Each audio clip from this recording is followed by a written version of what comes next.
जीवन बगिया ऐसी उलझी, फूल हो गए कम, कांटे ज्यादा, सिमटा जीवन, डूबी सांसें।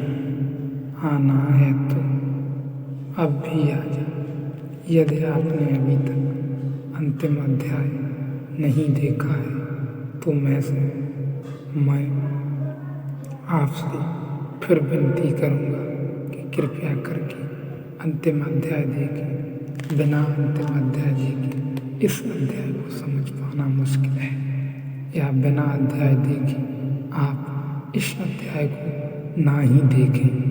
यह जो रूप हमारा निर्मित होता है, इस सब की जोड़ का नाम है अहंकार। अहंकार सबका नाम है, धन है, नाम है, पद है, प्रतिष्ठा है। इन सब का जो हमारा अहंकार है, ऋषि ने कहा पहले इस अहंकार के विसर्जन की बात की, इस माया को तोड़ने की बात की, और यह बहुत मजे का सूत्र अचानक मैं से छलांग लगानी तुम से छलांग लगानी, वह से छलांग लगानी, सत्ता मात्र में ब्रह्म की माया की बात। और फिर सूत्र आता है, मैं उत्पन्न नहीं होता हूँ, मैं 10 इंद्रिय रूप नहीं हूँ, मैं बुद्धि नहीं हूँ, मन नहीं हूँ और नित्य अहंकार भी नहीं हूँ। एक यात्रा शुरू की थी जो मैं से शुरू हुई थी, तू को पार किया था, वह पर पहुँचे थे, फिर शून्य सत्ता आ गई थी, फिर दोबारा जिस मैं की अब चर्चा है, ये वही मैं नहीं है, वह तो गया, वह बात खो गई। अब हम एक नए मैं के उद्घाटन को उपलब्ध होते हैं।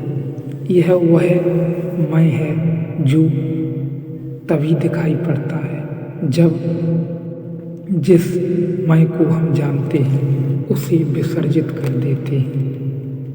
इस मैं का अर्थ है आत्मा, इस मैं का अर्थ है अहंकार नहीं, इस मैं का अर्थ है आत्मा। इस मैं का अर्थ हमारी निर्मित नहीं, हमारा यश, पद, धन, संस्कार, सभ्यता, शिक्षा नहीं, इनमें से कुछ नहीं। इस मैं का अर्थ है हमारा अस्तित्व, हमारा होना। ध्यान रहे, जिस मैं को हमने छोड़ा, जिस मैं को छोड़ने का विचार किया है, जिस मैं से छलांग लगाई, वह था हमारा अहंकार, वह था हमारा करना, यह है हमारा होना। वह था हमारा डूइंग, यह है हमारा बीइंग।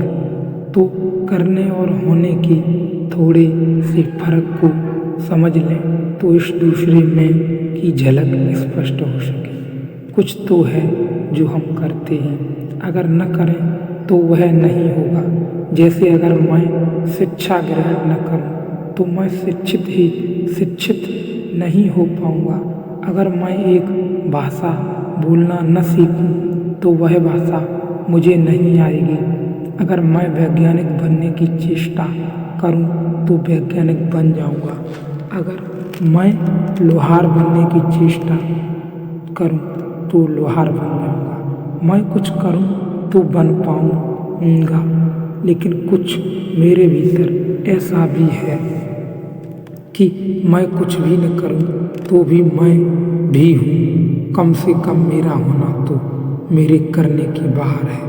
मेरा होना मेरा कृत्य नहीं है, मेरा सब कृत्यों के पहले मैं मौजूद हूँ, नहीं तो करेगा कौन। बच्चा पैदा होता है माँ के पेट में, तो माँ के पेट में तो उसे श्वास भी नहीं लेनी पड़ती, इतना भी करना नहीं होता, हृदय भी उसका नहीं धड़कता, इतना भी करना नहीं होता। लेकिन एक बहुत मज़े की बात आप ख्याल में ले लें ध्यान से, बच्चा होता है, श्वास भी नहीं लेता, हृदय भी नहीं धड़कता, फिर भी होता है। उसका बीइंग है, उसका अस्तित्व है, आत्मा पूरी तरह मौजूद है।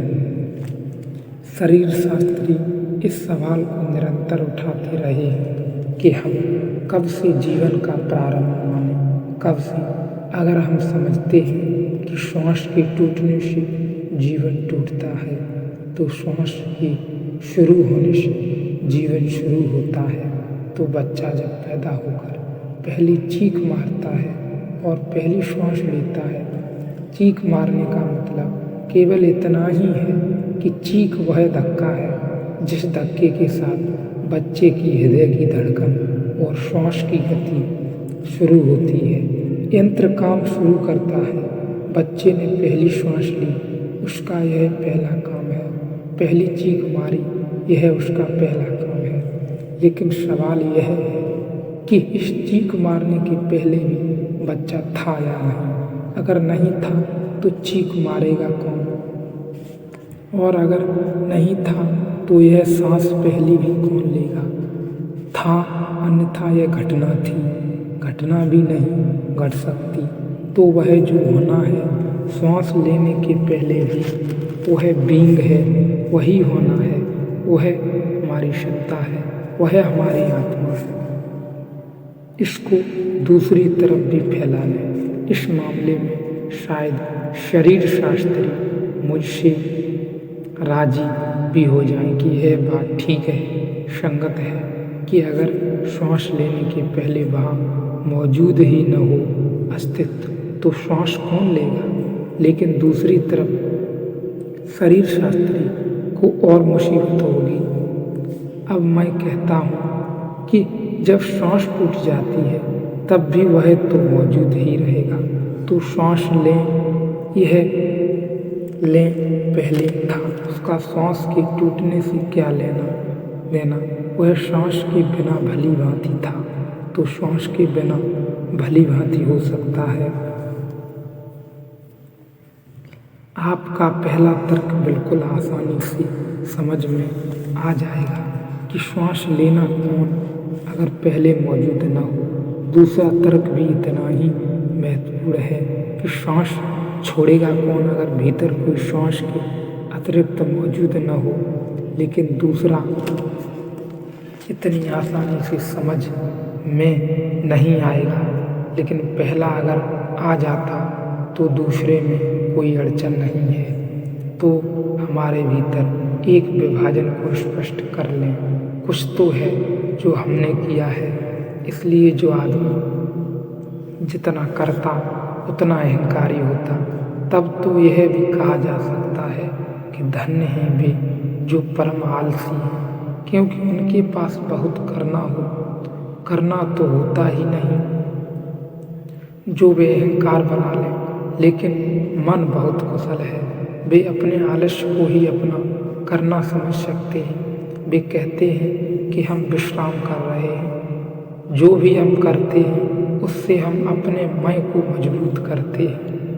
तो एक तो हमारे करने का जोड़ है, चुकता जोड़, इसलिए अहंकार रोज बढ़ता जाता है। बच्चे सरल होते हैं और बूढ़े जटिल हो जाते हैं। उसका कोई और उम्र से संबंध नहीं। अहंकार बूढ़े के पास निश्चित ही बड़ा होता है, इसीलिए बूढ़े क्रोधी, झगड़ैल, दुष्ट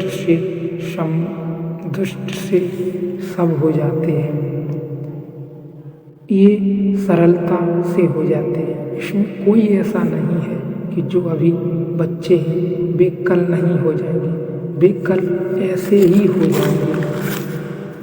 उसका कारण है उम्र से कोई वास्ता नहीं, इसका वास्ता है करने का संग्रह बड़ा होता चला जाता है जो हमने भीतर जमा कर लिया है।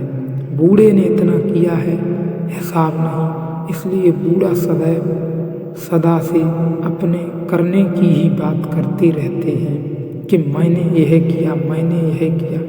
बच्चे करने की क्या बात कहें, अभी कुछ किया ही नहीं है।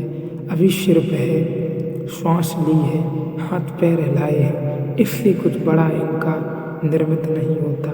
इसलिए बच्चे सरल मालूम पड़ते हैं। सरल होने का कुल मात्र कारण इतना है कि अभी अहंकार को विकसित होने का मौका नहीं मिला। जैसे ही अहंकार को विकसित होने का मौका मिलेगा वह फैल जाएगा, वह इस तरीके से फैल जाएगा कि सब कुछ लगेगा बच्चे को भी कि यह मैंने ही किया है, लेकिन यह बिल्कुल भी सत्य नहीं है, यह बिल्कुल भी होना नहीं है।